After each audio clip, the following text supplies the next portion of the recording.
उठाया उन्होंने कभी? बहुत बार, बहुत बार। ये चाहते हैं कि आप रखैल बन के उनकी रहें, कीप बना के रखना चाहते हैं कि इधर बीवी भी रहे और इधर आप भी रहें। वो ज़हन में अब भी आता है तो मैं काँप उठती हूँ।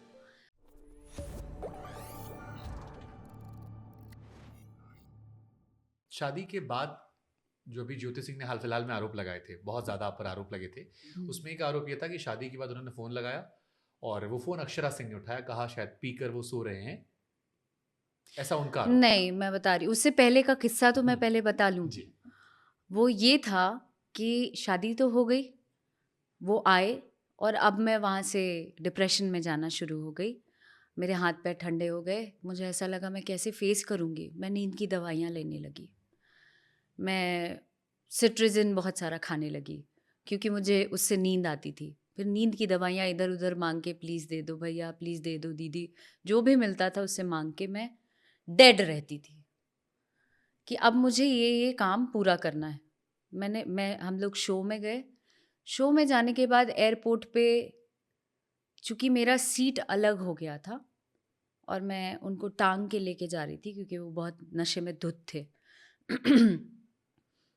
हम लोग कोलकाता पहुँचते हैं, ऑर्गेनाइज़र आता है, उनको गाड़ी में बैठाता है और वो स तुनक मिजाजी हैं, बहुत सनकी कह सकते हैं। अचानक से वो मेरा पूरा बैग फेंक दिए एयरपोर्ट पे और उनके साथ चंद लोग होते हैं, जैसे उनके साले और भी लोग, जो लोग उनको उनकी उनकी वाहवाही करते हैं। उनको भी वो पसंद नहीं है, लेकिन वो झूठी वाहवाही करते हैं क्योंकि कुछ तो स्वार्थ रहा होगा या कुछ तो चीज़ें होंगी। वो मुझे सँभालते पीछे से आए और बोले, "चुप, चुप, चुप। अरे! क्या हो गया? क्यों ऐसे कर रहे हैं?" गाली-गलौज देते हुए उन्होंने चंद फैन्स को भी मारा कोलकाता में और वो अलग गाड़ी में गए और ऑर्गेनाइज़र अगर सुन रहे होंगे, चंद लोग होंगे जो चाटुकारिता करते हैं और चंद लोग हैं जो सच्चाई जानते हैं और एक-एक चीज़ उन्होंने भी अपनी आँखों से देखा है। वो बैठते हैं, निकल जाते हैं और मैं टूअर जैसा खड़ी होके देखती हूँ कि मैं कहाँ जाऊँ? वो आता है, आके कहता है कि आप दूसरी गाड़ी में बैठ जाइए प्लीज़। और मैं जाके होटल के नीचे खड़ी रहती हूँ क्योंकि वो टॉर्चर मुझे नहीं झेलना होता है। मैं खड़ी रहती हूँ कि अगर कुछ भी मैं बोलती हूँ अभी, तो शायद वो इतना ज़्यादा ओवर हो जाएगा, या तो मैं मारी जाऊँगी या तो कुछ भी हो सकता है। आप पर हाथ उठाया उन्होंने कभी? बहुत बार, बहुत बार। थप्पड़? हाँ, और एक बार शायद मैं मरते-मरते भी बची हूँ, सार्वजनिक या फिर बंद कमरों में? बंद कमरों में। मैं मरती-मरती बची हूँ। वो ज़हन में अब भी आता है तो मैं काँप उठती हूँ। हुई हैं, बहुत सी चीज़ें ऐसी हुई हैं जो मैं अपने शब्दों से बयाँ नहीं कर सकती, मेरे हाथ-पैर अभी भी वो हो रहे हैं। अब ये होता है, उसके बाद वो शो करने जाते हैं, शो में मुझे नहीं लेके जाते हैं क्योंकि ऐसा होता है कि माफ़ी माँगो। सो बिना बात का भी मुझे माफ़ी माँगना होता था। मैंने गलती नहीं बट की है। यहाँ क्यों? अब तो शादीशुदा हो गए थे, आप अलग थीं, वो अलग थे। माफ़ी माँगो क्योंकि उससे ईगो सैटिस्फाइड हो रहा है। माफ़ी माँगो, कैसे माफ़ी माँगो? पैर पे पूरा गिर के माफ़ी माँगो। साष्टांग। हाँ, पैर ऐसे पकड़ के माफ़ी माँगो और वो एक ऐसा लगता था कि एक्टिंग कराया जा रहा है मुझसे, ज़बरदस्ती। ऐसे नहीं, ऐसे पैर छुओ, पूरा पैर छू के माफ़ी माँगो, कान पकड़ के सॉरी बोलो, हमसे गलती हो गई। हाँ, मुझसे गलती हो गई, मुझे माफ़ कर दीजिए, आज के बाद नहीं करूँगी। एयरपोर्ट पे ऐसा क्यों किया? दूसरे सीट पे क्यों बैठी? नहीं बैठूँगी, गलती हो गई। तो चंद चीज़ें थीं जो रटी हुई मुझे बैक टू बैक बोलना था। वो बुलवाया जाता था क्योंकि किसी का ईगो सैटिस्फाइड हो रहा था।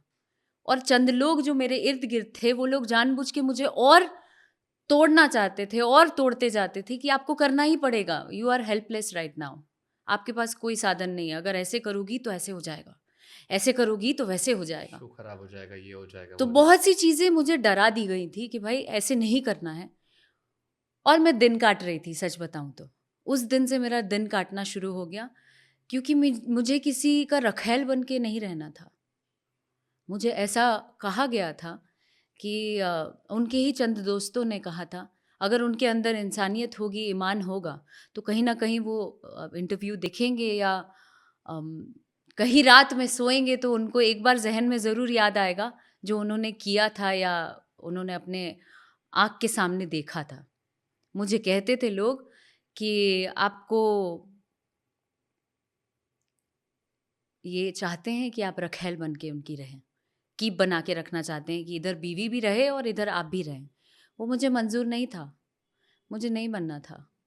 मैं अकेली जीवन गुज़ारना चाहूँगी, पर मैं ऐसी जगह से नहीं आती हूँ कि मुझे ऐसी ज़िंदगी काटनी पड़े। शादी के बाद आप फिजिकली इन्वॉल्व थे उनके साथ कभी?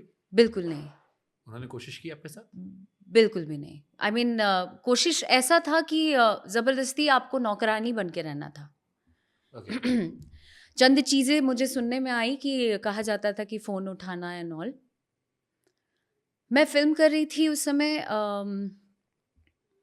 देखिए मैं बहुत सी चीज़ें डिप्रेशन का दौर ऐसा रहा है मुझ पर हावी कि मैं बहुत सी चीज़ें भूल गई हूँ। मुझे ज़ोर डालना पड़ता है दिमाग पे क्योंकि मैं बहुत ओवर यू नो